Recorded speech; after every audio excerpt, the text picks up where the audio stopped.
Thank you for watching. If you would like more information or would like to know how to give a donation, please visit us at www.thesoulfactory.com.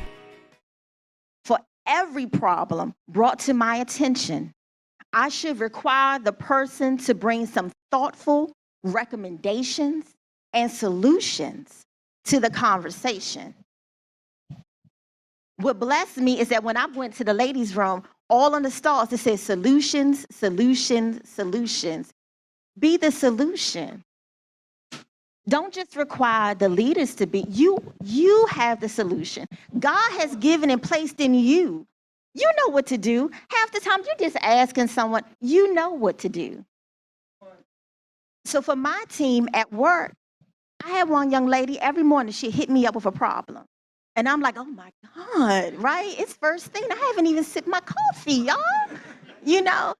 And then after reading the book, I was able to redirect and say, okay, I have some time later on in my calendar. Book us some time there. But when we meet, bring some recommendation. Because you're a manager. This is your area. I'm looking for you for your expertise. And sometimes we forget that God has given you expertise and stuff. And sometimes the leaders want to hear from you. They don't always want to think through everything and each problem. No, it's one thing to tell me, say, hey, I just want to make you aware of X, Y, and Z. This is what I propose. You know, and I just want to bounce it off of you because that's a different thing. But you're at least coming with a recommendation for me to think about, right? But when I just go and say, hey, Stephanie, I don't know, here you go. It becomes my monkey. And then it doesn't get done because I have a ton of other things that need to be done, right? Bring the recommendation. Bring the solution. You see something going on your ministry, right? Bring a proposed solution. People are waiting to hear our voices, y'all. People are waiting to hear us. Let me jump in there. And see, one of the biggest issues is that if we go back a couple lines up, if I'm addicted to complaining, I can't be addicted to solution. If I've exercised my complaining muscle for the last umpteen years of my life, and I have yet to begin to exercise my solution muscle, that means it's weak. And at first sight of trouble, I'm going to fall back to my fallback, which will be complaining, murmuring, ungodly behavior. Does that make sense? The next one. Procrastination goes in that first line. Procrastination is a sign that I am operating in fear or ignorance in handling my monkeys. Now, when I say ignorance, I'm meaning not knowing. I'm not calling you names. I'm saying ignorance meaning you just don't know. See, before this book, my wife was in a position where she did not know she was carrying that much stuff from other people. She was in ignorance. She just did not know. Before this book, many in this room, we just did not know that we was carrying as much as we was carrying from our kids, from our spouses, from our friends, from our co-workers, from strangers. People on the street you don't even know, but they come to you with a certain energy that you feel responsible for. And you take that energy and bring that responsibility into your already full space, piling on top of what you already got going on, and then you trying to figure out why you acting crazy.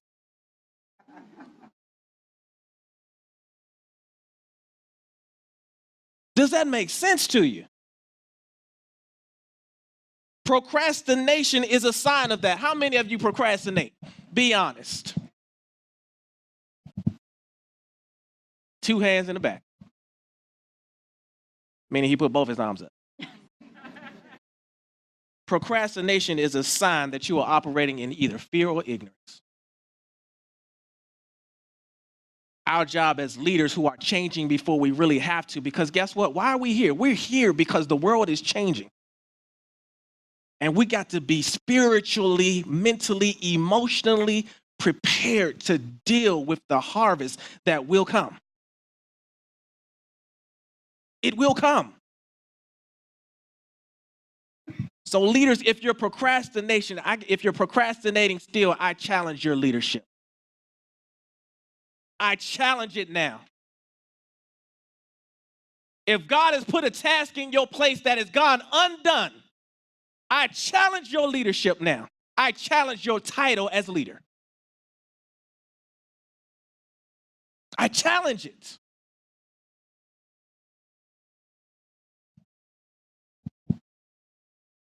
Everyone, let's read this next one together. Let me give you the first line. Let me give you the line first. Let me give you the first lines. The first one is entitlement.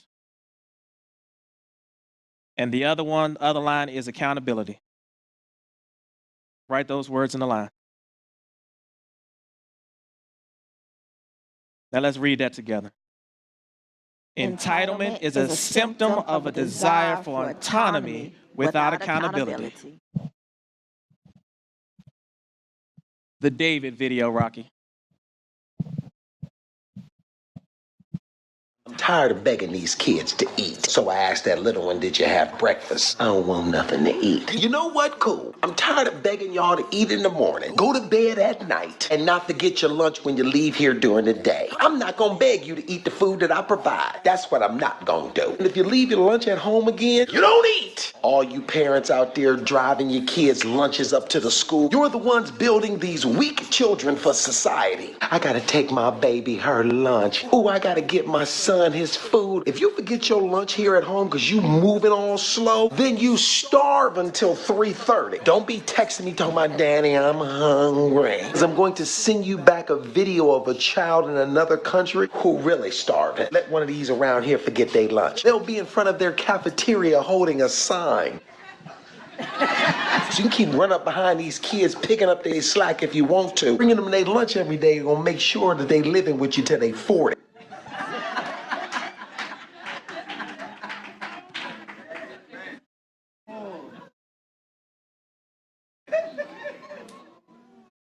Play it one more time. Just one more time. Just one more time. Play it one more time. Tired of begging these kids to eat. So I asked that little one, did you have breakfast? I don't want nothing to eat. You know what? Cool. I'm tired of begging y'all to eat in the morning, go to bed at night, and not forget your lunch when you leave here during the day. I'm not gonna beg you to eat the food that I provide. That's what I'm not gonna do. And if you leave your lunch at home again, you don't eat. All you parents out there driving your kids' lunches up to the school, you're the ones building these weak children for society. I gotta take my baby her lunch. Ooh, I gotta get my son his food. If you forget your lunch here at home because you moving all slow, then you starve until 3:30. Don't be texting me talking about, Daddy, I'm hungry. Because I'm going to send you back a video of a child in another country who really starving. Let one of these around here forget their lunch. They'll be in front of their cafeteria holding a sign. So you can keep running up behind these kids, picking up their slack if you want to. Bringing them their lunch every day, you're going to make sure that they living with you till they 40.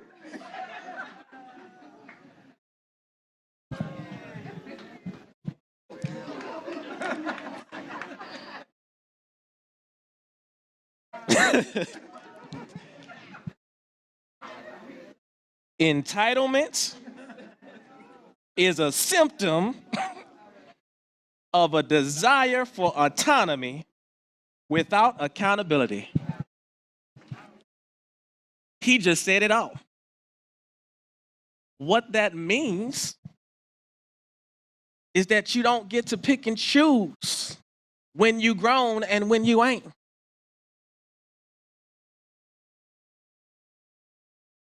Play the other video. The last one. So you nervous about the fight? They're scared to death. You don't look scared? Well, you ain't supposed to. Then you don't have to do it. Yeah, well, I think I do. You know, living with you, it hasn't been easy. People see me, but they think of you. Now with all this going on, this is gonna be worse than ever. It don't have to be. No, sure it does. Why? You got a lot going on, kid. Oh, what, my last name? That's the reason I got a decent job. That's the reason why people deal with me in the first place. Now I start to get a little ahead. I start to get a little something for myself. And this happens. Now I'm asking you as a favor not to go through with this, okay? This is only gonna end up bad for you, and it's gonna end up bad for me. You think I'm hurting you? Yeah, in a way you are. It's the last thing I ever wanted to do. I know that's not what you want to do, but that's just the way that it is. Don't you care what people think? Doesn't it bother you that people are making you out to be a joke and that I'm gonna be included in that? Do you think that's right? Do you?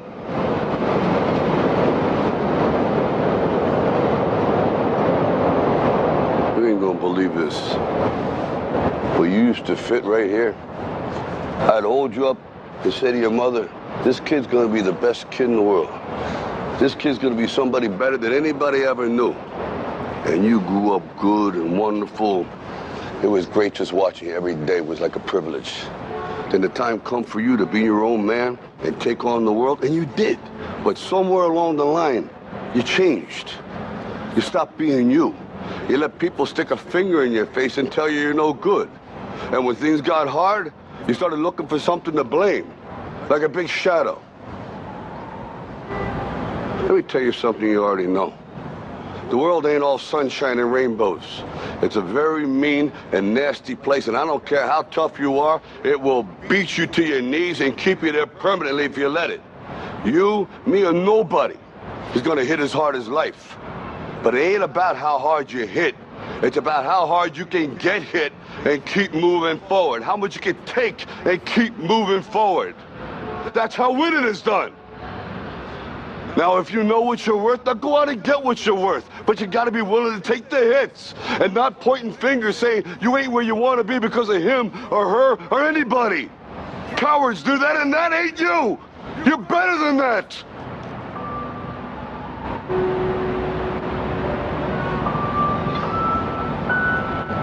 I'm always gonna love you no matter what. No matter what happens. You're my son, you're my blood. You're the best thing in my life. But until you start believing in yourself, you ain't gonna have a life.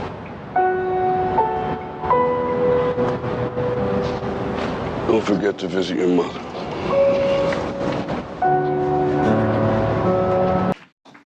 Entitlement is a symptom that we, the parents, have created. It is not our children's fault that they act or expect the way that they expect. Because if I didn't give it to them, they wouldn't have it. But because I chose to give it to them, and now they acting all uppity about what they got and trying to make it my problem, my monkey, my issue, when they don't have the tools necessary to get to where they desire in their mind and spirit to go, because I robbed them of the opportunity to grow by carrying all their monkeys for them.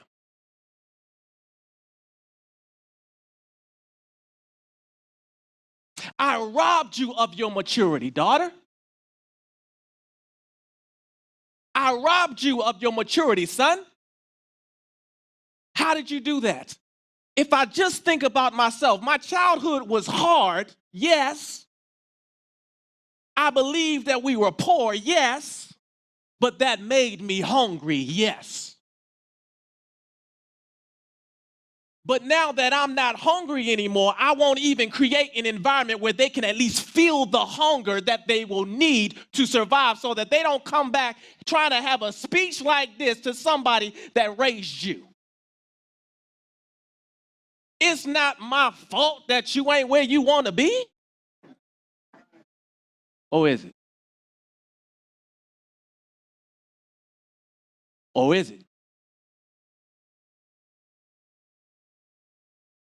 At some point, it will be all you. But if you 7,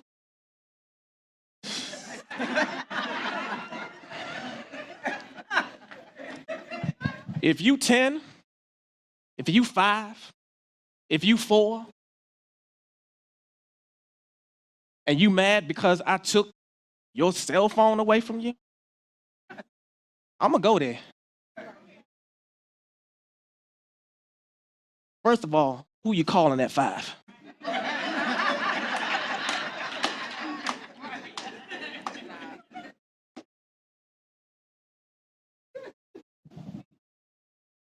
And then I wonder why that attitude is there.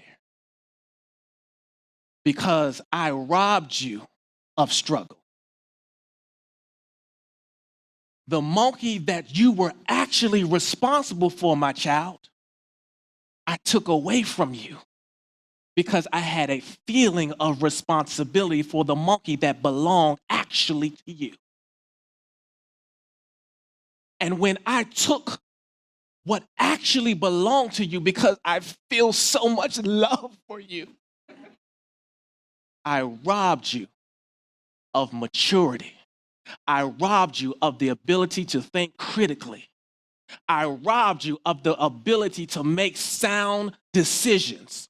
I robbed you of getting to know who God actually is because I put God in your pocket.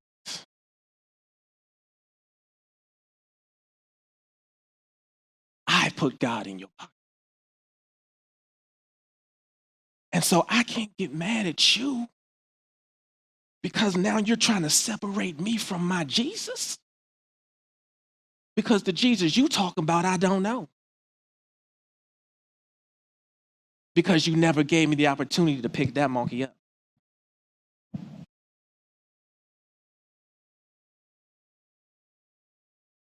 You can read the next one. It can be either a problem or an opportunity for growth, but it can't be both.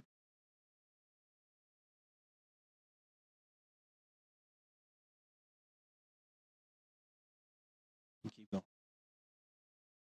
Problems exercise fear, and opportunities exercise faith.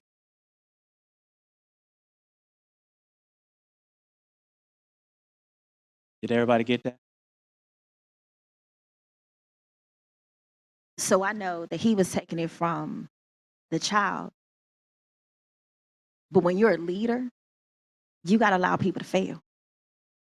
People have to feel what it feels like to fail and to be held accountable.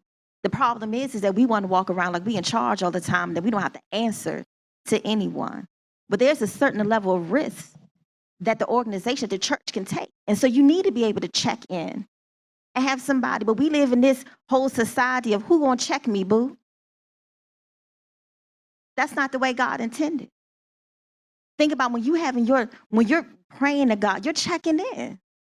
God is asking, what's going on? How's it going? You're giving a status report, an update, a verbal one. He already know, but you're giving a verbal, God, I'm here, I'm this. There's no different. Right? So if Mimi is asking Ruth something, and Ruth is like, who is me? No. We are accountable to each other. You can't walk around here like no one can ever check in on you or your ministry or your team or have a suggestion or ask this and that, and you get an attitude. Then you live an entitled life. You just like the teenagers. Should they having there's a whole series now on how to even deal with the millennials. Because they don't recognize failure. They can't feel like they failed. So there's all these reports and stuff out now about how to talk to them. And I'm like, what is wrong with y'all? There is accountability. You want autonomy? Guess what? You can't be autonomous. I'm going to give you the green light to finish the project and do the project, but you are accountable for it. You can't walk through life feeling like you're never accountable for anything. You are going to have to give a report for everything you've done under the sun. That's where you think accountability came from, if it didn't come from God himself. But this world got you to think that you don't have to answer anyone.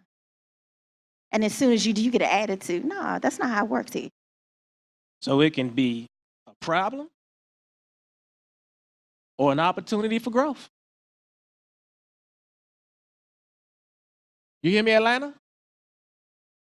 It's either a problem or it's an opportunity to grow. But it can't be both.